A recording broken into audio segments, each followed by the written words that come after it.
Hello and welcome back to another car manufacturer's logo episode. My name is Tom Graves Cooper. I'm a humble logo design expert. We're looking at American manufacturers currently, and this week we're looking at Ford. So without further ado, let's dive on in. Here's the Ford logo as we know it today. A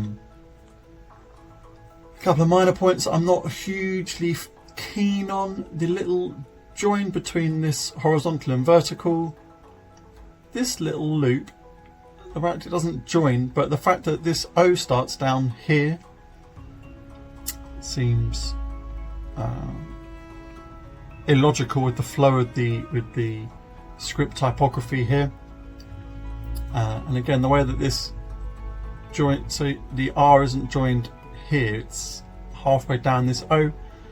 And I've actually experimented with this joining of an R to a D, and it does work. So initially it baffled me, this little loop, and it still kind of annoys me from an aesthetics perspective, but I've grown to accept it. And this, again, this little nick out in the D here just frustrates me a little, and to not end the D in the same curved capacity that the F ends its elements with, and I guess that's also the capacity for the beginning of this O.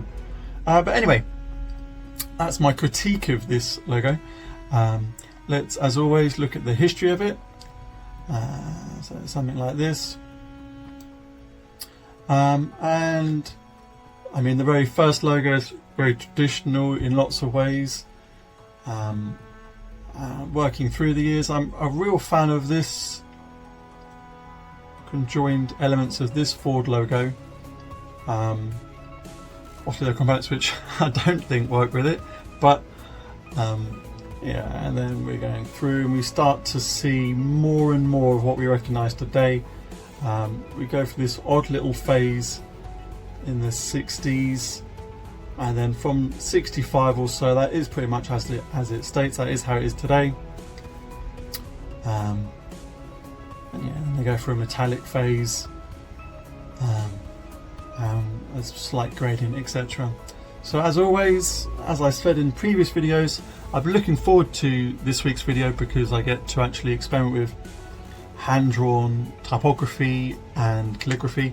So I went to Procreate as always and doodled a whole heap of Fords and trying to get the nice flow of it and trying to keep it one continual fluid movement.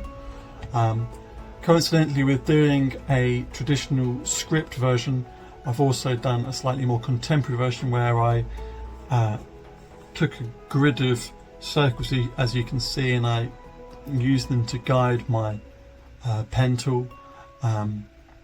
This is the option I drew from my sketches, which led me down this avenue, which finally led me here.